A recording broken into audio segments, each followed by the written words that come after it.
Halo Sobat Greensters, kembali lagi di Ngobsans, ngobrol santai bersama AAS, episode 2. Bersama saya Evan, di episode kali ini kita akan membahas tentang penyakit akibat kerja nih. Mungkin dari Greensters itu kalau saat kerja sering ngerasain pegel-pegel nih, cepat pegel ataupun sakit pada punggung. Nah, mungkin itu posisi kerja Greensters yang tidak sesuai ataupun tidak ergonomis. Nah, untuk itu di episode kali ini kita akan membahas tentang ergonomi. Sumber kita kali ini merupakan salah satu tenaga ahli AS di bidang ergonomi nih Greensters. Dan beliau juga sudah menulis tentang buku ergonomi loh. Mau tahu kan seperti apa posisi kerja yang sesuai dan ergonomis, dan tentunya apa sih buku yang sudah ditulis sama beliau? Langsung saja kita sambut Pak Dani. Halo, halo Greenstar. Halo Pak Dani. Ya, halo. Gimana Pak Dani kabarnya? Baik, alhamdulillah, baik. Pak Dani kan salah satu tenaga ahli di bidang ergonomi apa ya? Di Iya. AS Lab sendiri. Betul. Nah, Pak Dani ini sudah kenal ergonomi ataupun sudah menganalisa ergonomi ini kurang lebih berapa lama, Pak? Saya masuk di 2014, 2014. September Oktober Ya. sampai sekarang. Udah kurang lebih 10 tahun Jadi tuh, Pak, kurang lebih hampir 11 tahun sekarang. hampir 11 tahun. Mm. Lama juga itu, Pak. Lumayan. Wah, udah terjun di dunia ergonomi udah cukup lama, udah paham betul Pak ya, bisa menganalisa dengan cepat. Paham betul, masih ada yang jauh lebih paham dari saya lah. Masih ada ya. Tapi paling tidak saya sedikit paham. Tadi kan udah saya spill di awal tuh Pak. Ya. Ergonomi kan terkait kayak posisi kerja ataupun Betul. cara kerja kita mungkin yang kurang sesuai. Mungkin pengertian ergonomi sendiri itu apa sih Pak? Nah, kalau kita bicara ergonomi, dari root bahasanya di bahasa Yunani aja ergos dan nomos. Ergos itu artinya kerja, nomos itu lebih ke jenis ukuran tubuhnya dan aturan. Nah, jadi kalau kita bicara ergonomi artinya ya ukuran tata cara kita bekerja. Nah, bagaimana sih bekerja yang benar dan ideal? Nah, itu yang diukur. Oh, Nah, kalau kita bicara ergonomi pun nggak jauh-jauh dari antropometri kan. antropometri itu. Nah, di situ kalau kita baca di Permenaker 05 2018, di situ sudah ada 36 dimensi ukur tubuh. 36. Jadi memang ergonomi itu diukur dalam jumlah yang banyak. Kan, Situlah. terus Pak, Monggo kalau ada yang ditambahkan. kan berarti Iya. secara langsung kita harus perlu ketahui juga ya bahaya tentang ergonomi ini di Iya. lingkungan kerja khususnya. Nah, kalau kita ingin melihat bahayanya sudah pasti. Ya. Nah, ergonomi ini apa ya? Prinsipnya universal. Jadi perlu ditekankan karena universal ini tidak jatuh hanya pada orang tertentu saja, tapi kepada semua orang.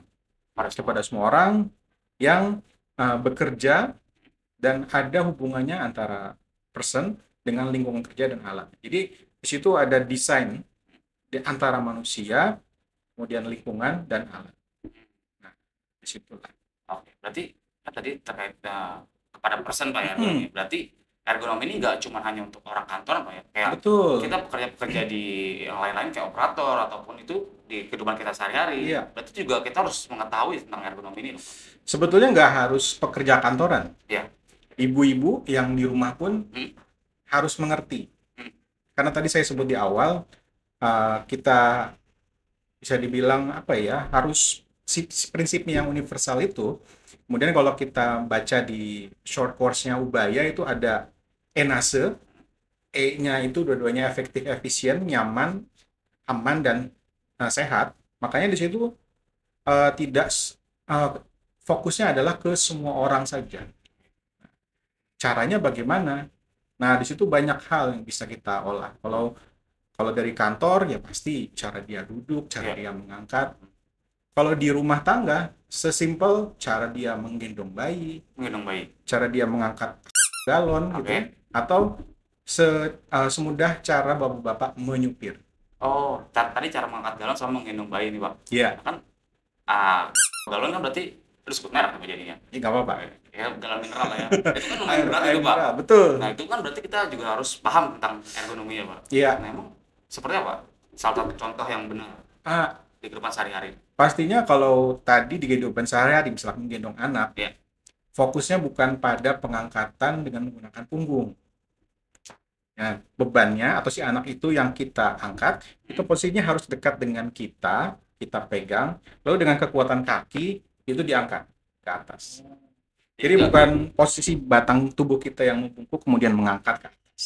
jadi bukan langsung diangkat seperti Iya ini. betul. Apalagi kalau ada campuran twisting ya Iya. atau pemuntilan di batang tubuh Iya. dari kiri atau kanan langsung mengangkat ke atas, itu juga menambah. Itu kalau dilakukan berulang-ulang bisa sakit juga Pak, cepat sakit ya. Sudah pasti. Nah, di situ eh, bukan masalah berulangnya, tapi juga frekuensi dan durasi. Berapa lama dia melakukan dan berapa sering dia melakukan. Itu juga punya pengaruh.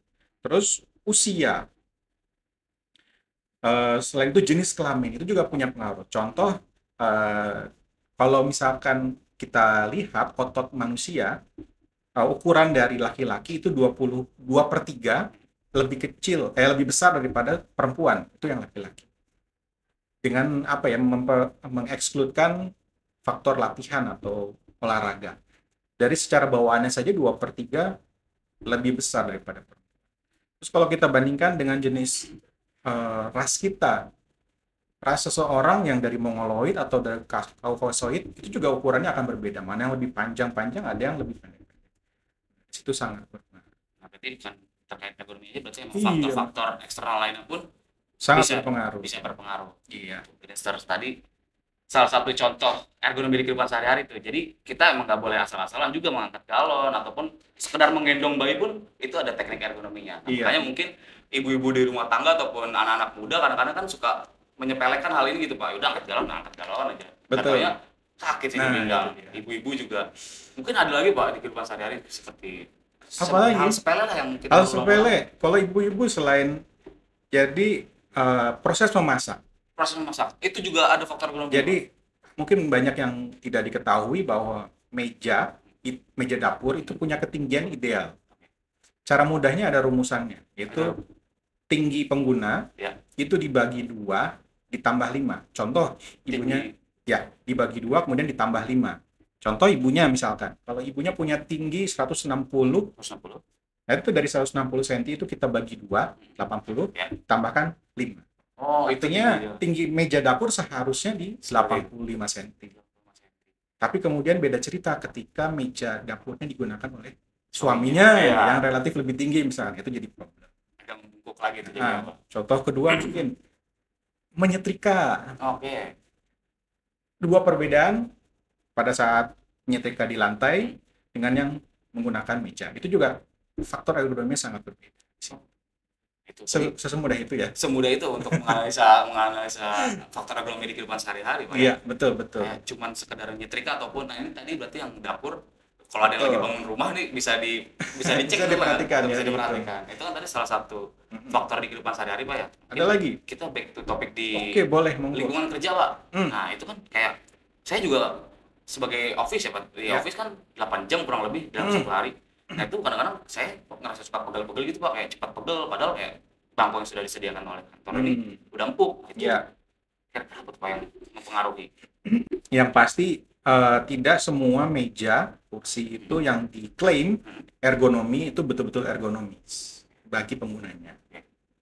Karena tadi sudah dibilang seharusnya dilakukan antropometri karena ukuran berbeda-beda, tapi karena kita tidak bisa menyesuaikan atau memang karena urusan budget, kita seharusnya melakukan pembelian meja kursi yang sifatnya adjustable.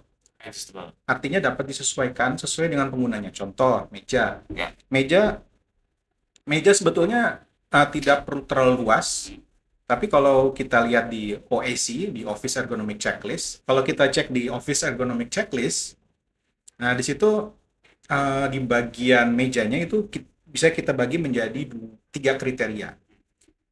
3 area itu. Pertama, area optimal kerja. Itu hanya sekitar 100 cm. Terus area di luar yang non-occupational itu sekitar 160. Nah, baru di area luarnya yang itu yang area tidak bekerja. Jadi sebetulnya dengan menggunakan meja yang luasnya 160 itu sudah cukup. Tapi problem keduanya bukan hanya di luasan, tapi di tinggi. Nah, kurs tinggi meja berbeda, setiap orang akan berbeda-beda. Makanya kita pilih meja yang dapat disesuaikan tinggi. Seharusnya seperti itu. Seharusnya. Seharusnya seperti itu. Jadi supaya kita bisa mengakomodasi juga rules tambahan itu yang di stretch breaks, ada rules 20-8-2, 20 menit duduk, 8 menit berdiri, 2 menit berjalan-jalan. Nah, itu juga bisa dibantu di situ. Jadi ketika saat dia harus bekerja secara intens tapi juga harus berdiri, ya fungsi dari meja yang dapat di adjustable itu adalah untuk itu. Jadi bisa sambil sambil bekerja, bisa sambil berdiri. Oh, oke. Itu kadang-kadang yang kita anggap sepele tuh Pak, kita Itu hal sepele di meja itu. ya itu baru di meja Pak. Sedangkan Hmm. di ergonomi sendiri tuh banyak faktor yang harus Banyak diperhatikan. sekali. Jadi kita kursi harus mengakomodasi postur tubuh normal dari pekerja. Kursi. Jadi tulang tulang belakang tubuh manusia kan melengkung ya Iya, betul. secara normalnya. Nah, di situ fungsi dari kursi sebetulnya. Kalau kita mulai dari backrest dari sandaran punggung itu seharusnya membentuk bagian kemiringan dan kekerasan dari bantalan punggung itu dapat disesuaikan. Jadi bukan hanya kemiringannya ya, Ya. tapi juga kekerasannya. Jadi dia dapat mensupport batang tubuh atau tidak. Kalau emang dia bisa mensupport batang tubuh ya kemungkinan ya posisi Iya. kerja kita sudah ergonomi Pak ya. Nah, problemnya ada yang tengahnya saja, bawahnya kosong. Oh, yang di sebelah sininya Pak ya. Iya, Kadang-kadang cuma ada di sebelah iya, sininya kadang di tengahnya saja. ataupun di leher. Iya. Nah, itu jadi problem. Terus tidak sampai ke atas tidak ada neck rest. Nah, neck rest-nya bantalan leher juga harusnya dapat disesuaikan kemiringan dan kekerasan. Banyak sekali. Banyak. Terus armrest, Armrest. bantalan lengan. Ya, Ya, ini kalau dari situ oke lah bisa dinilai. kan bisa Tapi nih. seharusnya armrest itu dapat disesuaikan tingginya, arahnya, dan posisinya itu. Jadi adjustable Pak ya. dapat disesuaikan. Jadi banyak faktor sebetulnya. Sampai ke bantalan pantat ini untuk kita duduk sebetulnya harus dapat dimaju mundurkan juga. Banyak Jadi yang harus supaya diperhatikan. iya, Iya. jadi supaya tidak menekan bagian belakang lutut itu. Kadang-kadang kan Ya. kalau kita di office kan juga ada komputer Pak ya. Betul, Nah, itu selain itu juga meja komputer pun ini yang tadi sudah dibahas juga harus diperhatikan kan Pak ya. pasti. Karena kan kalau kita baru beberapa jam bekerja, itu kan suka pegel-pegel Pak. Nah, Ada tipsnya nggak Pak untuk pegal daerah mana nih? mungkin di pergelangan tangan sih yang Nah. lebih sering. Pergelangan tangan itu lebih karena penggunaan keyboard yang intensif. Keyboard yang intensif. Intensif. Jadi biasanya penggunaan keyboard ke apa ya agak menjauh atau mendekat itu punya efek. Ketika posisi keyboardnya dekat dengan pinggir, otomatis posisi lengan itu akan ada tumpuan di pergelangan tangan. Di sini. Kan di Ya. sini ya. Betul, di sini. Betul, betul. Tapi ketika posisinya menjauh, keyboardnya dijauh di sana karena misalkan harus melakukan input data, Ya. posisi lengan jadi lebih maju ke depan. Di sini lengan menjadi tidak rileks. Iya. Makanya lebih pegal-pegal muncul di sini, Bahu. di bahu dan Leher. itu baru keyboard saja. Kalau Ada tips-tipsnya Pak, untuk kayak udah mulai pegal-pegal nih apa yang biasanya Nah. harus kita lakukan? opsinya tadi kita jangka pendek dulu dan jangka panjang. Ketika jangka pendek yang dapat dilakukan yang memperbaiki area Area kerjanya kerja dulu. dulu.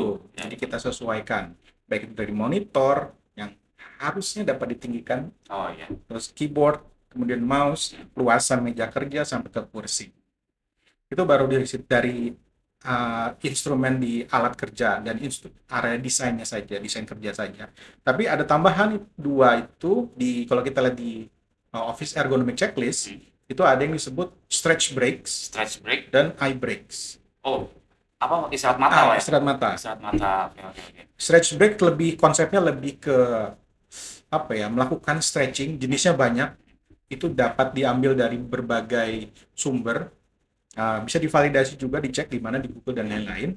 Bahwa sebetulnya tapi konsepnya di stretch break itu lebih ke berdiri dari kursi lalu bergerak entah ke toilet kah atau kemana mengambil air minum, itu sudah merupakan salah satu bentuk stretch break. Sama eye break tadi kan mungkin kita bisa Nah. melihat jauh Pak ya, kayak yang saya tahu nih kayak Iya. kita harus melihat pandangan jauh ataupun untuk latihan mata lah biar nggak terlalu pegel ngarah ke monitor terus gitu. Nah, itu ada rules-nya. Ada rulesnya. 20 20 20. Setiap 20 menit itu melihat sesuatu selama 20 detik dengan jarak sekitar 20 inch Wah, atau sekitar 6 sampai 7 meter. bahkan di eye break pun ada rumusnya tuh, Pak. aturannya. Berarti nggak sembarangan kita ngelihat kemana gitu. Ada tambahan juga. background-nya yang kita lihat harus ada disarankan warnanya hijau. Warnanya hijau. Ya, jadi misalkan kita ngeliat keluar, lihat pemandangan, ya pohon-pohonan, Yang hijau-hijau. Sangat susah untuk di Jakarta ya Pak. itu dia. Kalau di Jakarta kita ngelihat buka jendela ada ya gedung Nah, lagi. Gedung lagi. itu tanpa rules pun tidak ada masalah sebetulnya. Jadi ada caranya kita melakukan peregangan mata, kita melihat ke atas, ke samping, ke bawah. Itu juga bisa membantu meredakan letih gimana. Itu tadi kan salah satu faktor ergonomi yang di lingkungan kerja Pak ya. Nah, mungkin udah dicek belum nih Green Stars posisi kerjanya tadi udah ergonomi atau belum? Mungkin kayak baru 5 jam bekerja tapi badan udah sakit-sakit padahal masih muda gitu Pak. Ya, Kayak saya lah contohnya kayak baru kerja berapa jam udah sebelum pulang udah merasa pegel-pegel gitu, udah tangan pegel-pegel. Dan tadi salah satu tips untuk teman-teman yang suka pegel tadi salah satu yang udah diajarkan oleh Pak Dani. Tadi rule 1 ada 20 20 20. Betul. Nah, kan Pak Dani udah lama juga Pak di dunia ergonomi ini Pak.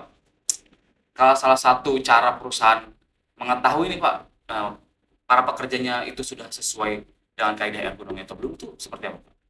Ya, biasanya dilakukan pengukuran. Dilakukan pengukuran. Ya, pastinya kalau suatu perusahaan ingin mengetahui tingkat risiko ergonomi di suatu perusahaan, mereka akan melakukan pengukuran. Jenisnya banyak, metodenya yang kita bisa pakai. Bisa kita pakai ke REBA, RULA, ROSA, atau ke Office Ergonomic Checklist, Washington Administration Code, semua jenis kita bisa pakai. Dan artinya hasil yang didapatkan nanti ada jenis risikonya. Nah, jenis risiko itu yang menjadi acuan dari perusahaan. Nah, tapi problemnya ketika hanya risiko saja yang didapatkan, perbaikan yang akan dilakukan perusahaan itu menjadi terlalu luas. Mereka bingung akan melakukan perbaikan apa. Nah, makanya di situ untungnya di Indonesia sudah ada SNI 1911-2021 Gotrap yang di salah satu di situ di dalamnya di formnya itu ada form untuk ergonomi. Beberapa soalan dan situ mengatur norma ergonomi. Jadi berbeda dengan faktor fisika kimia biologi yang ada nilai referensinya secara jelas, ergonomi psikologi keduanya tidak punya. Tidak ada. Iya, jadi mereka tidak punya nilai referensi dan hanya norma-norma.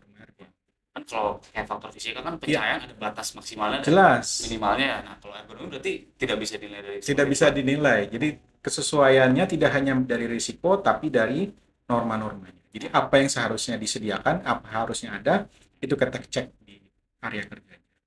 Ya kan untuk di perusahaan-perusahaan besar kan tidak semuanya tentang office kayak Pak. Betul. Ada juga yang operator ataupun pekerja-pekerja lainnya yang memang justru itu yang lebih berbahaya potensi ergonominya. Nah itu pun kita juga nggak bisa menilai sendiri Pak ya di faktor ergonomi itu. Menilai sendiri secara manual. Iya. Misalkan dari perusahaan ingin menilai, tidak masalah. Ingin melakukan sendiri tidak masalah. Problemnya sifat dari pengukuran ergonomi itu sangat subjektif. Tergantung dari pengalaman dia, perspektif dia, POV dia, dan jenis metode yang akan dia pakai.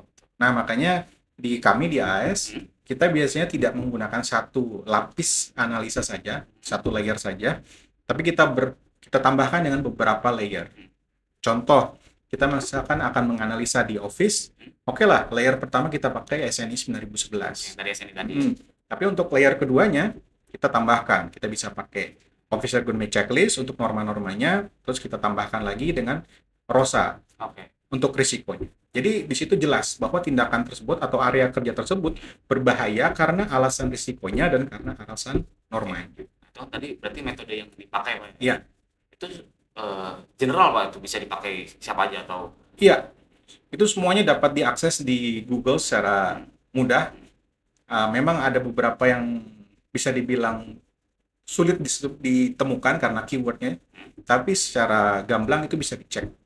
Berarti kalau di AS sendiri, ini seperti apa kalau untuk metode yang dipakai dan mungkin output yang dikeluarkan gitu dari AS atau bentuknya hanya skor saja menyatakan ini tidak ergonomi, ini posisi kerjanya tidak sesuai atau bentuknya kita mempunyai rekomendasi sendiri nih Pak dari AS bisa menilai di perusahaan A ini pekerja A tidak sesuai, tidak ergonomi dan baiknya alangkah baiknya seperti ini.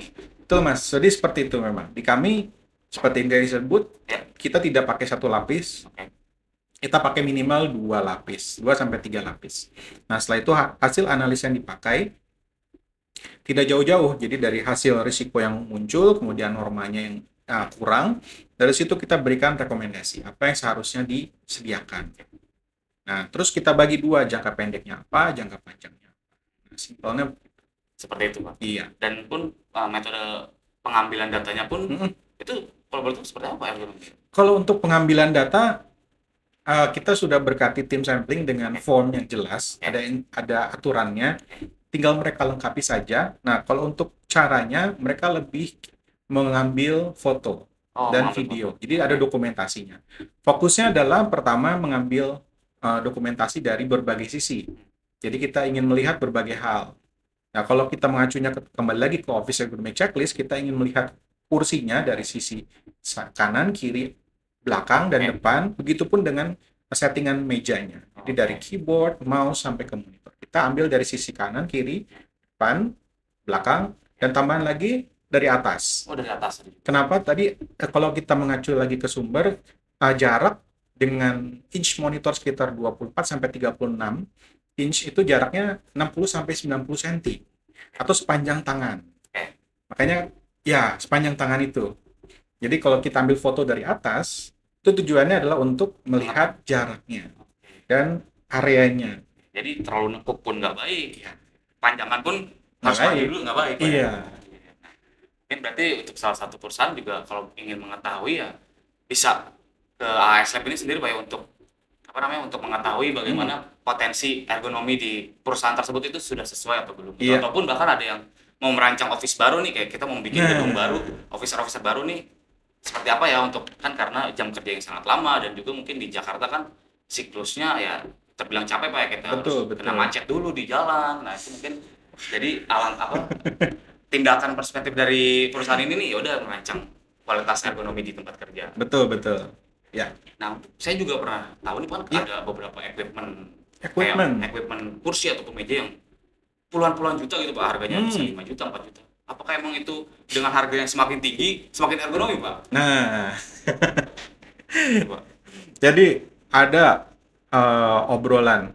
Gimana kalau kita pakai kursinya yang Kursi gaming? bukan kursi besar, Iya. yang empuk-empuk berasal dari Eropa, oke lah, nyaman terlihat. Tapi sebetulnya itu kursi didesain untuk postur tubuh orang Eropa. Oh iya betul. Untuk orang Asia. Ya, jadi untuk orang Asia tidak mungkin. Akhirnya ketika dibeli dan dipakai, mereka tidak duduk bersandar. Kenapa? Karena terlalu besar, tidak bisa maju. Mereka duduk di ujung kursi, tidak di depan, tidak menggunakan sandaran, badannya terlalu ditegakkan. Di situ PR. Atau tadi betul, kursi racing.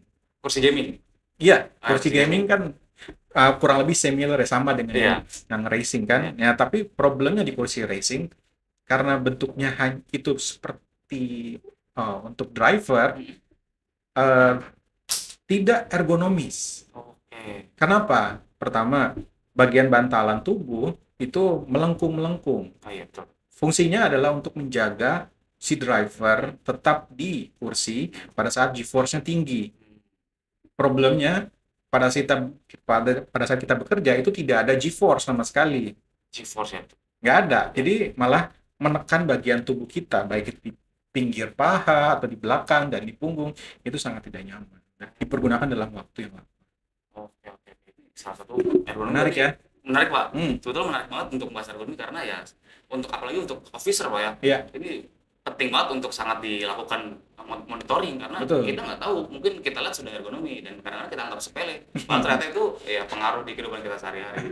Betul. Mungkin ada tips-tips dari badan ini selaku tenaga ahli di bidang ergonomi Pak, untuk kita bekerja ini sesuai dengan kaidah ergonomi dan untuk meminimalisir gitu cedera-cedera akibat faktor ergonomi. Nah, kalau untuk meminimalisir cedera, terlepas dari kursi dan meja ergonomi yang dipakai, sebagus apapun, kita tidak boleh lupa 2 brakes tadi. High brakes dan stretch brakes. Itu harus. Karena sebagus apapun instrumen yang dipakai, ketika itu dilupakan, pasti akan nyeri juga.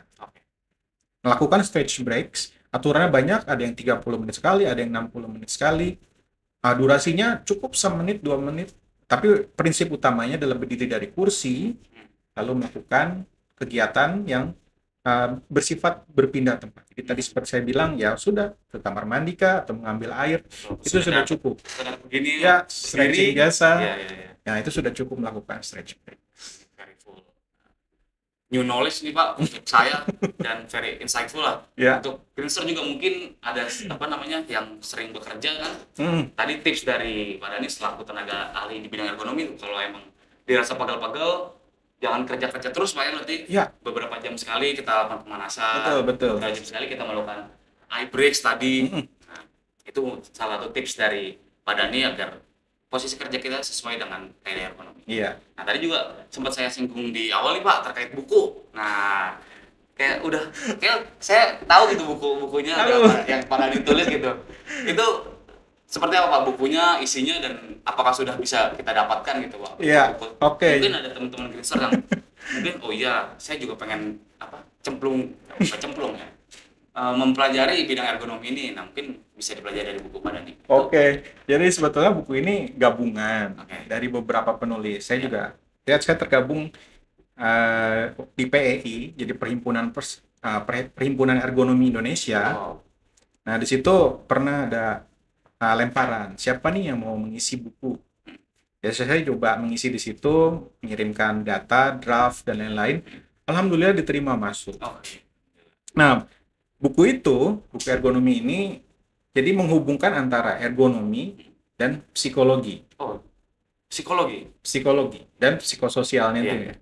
Kenapa ini menjadi penting? Karena ketika ergonomi tidak diperbaiki, efeknya adalah ke penurunan kenyamanan dan penurunan produktivitas. Nah, di situ mempengaruhi psikis dari seseorang pasti. Nah, tapi terlepas dari situ, kultur dari perusahaan, kultur dari jenis industrinya juga akan sangat mempengaruhi prioritas dari perusahaan. Apakah prioritas itu akan lebih ke health-nya, ke safety, atau ke environment. Nah, dari situ dibahas lagi buku itu. Ergonomi secara utuh, seperti apa, psikologi secara utuh, kemudian efek ergonomi terhadap psikososial seseorang. Efeknya dilihat dari berbagai industri. Nah, di situ menariknya. Jadi kita bisa lihat berbagai efek yang disebabkan karena prioritas dari suatu perusahaan, khususnya dari sisi ergonominya saja, tapi berefeknya ke psikologi dan psikososial. Saling connect berarti Pak. Ya. Semakin kita ergonomi pun semakin nggak terganggu ini psikologi kita. Iya, seharusnya begitu. Seharusnya seperti itu. Berarti kalau misalkan ada yang kurang ergonomi itu ganggu atau bisa mempengaruhi psikologi kita juga Pak ya ternyata. Betul. Wah, tahu saya. Betul sekali. Ya, kalau kita bahas salah satu bentuk work related stress, nah itu salah satunya adalah di ergonominya. Dari kulturnya yang tidak bisa berubah, akhirnya ergonomi yang salah itu dipertahankan dalam waktu yang lama. Akhirnya produktivitas turun, psikis seseorang juga akan turun. Nah, di situ. Sungguh menarik banget Pak ya di bidang ergonomi ini yang emang karena faktor yang kita kesampingkan gitu Pak, karena kita kadang-kadang fokus di faktor fisika, kimia, biologi, dan kadang-kadang faktor ergonomi ini memang dikesampingkan gitu Pak. Padahal ini salah satu faktor penyakit akibat kerja juga kan, secara jangka panjang. Karena disepelekan ya. Iya, betul. Karena efeknya nggak semenit sakit atau 1 tahun muncul, 5 tahun muncul, tapi 10 tahun. 10 tahun kemudian baru kita kerasa, ternyata kerja saya di office A ini ternyata kurang ergonomi, dan saya baru kerasa nih di umur 40 ataupun menjelang pensiun. Oke, baik. Ini menarik banget Pak Dani, terima kasih banyak. Terima kasih. Waktunya Pak Dani, sukses juga untuk bukunya untuk kedepannya juga di bidang ergonomi. Semoga semakin sukses di bidang ergonomi, dan today is very insightful for me Pak, dan terima kasih. Very mungkin new knowledge buat para Greensters gitu yang mungkin baru tahu tentang ergonomi ataupun yang ternyata kerja saya kurang sesuai gitu posisi kerjanya. Betul. Oke, terima kasih Pak Dani. Mungkin kita bisa ketemu di next episode. Jangan lupa untuk likes, comment, dan juga subscribe. Don't forget to follow our social media AS Laboratory, dan see you Greensters.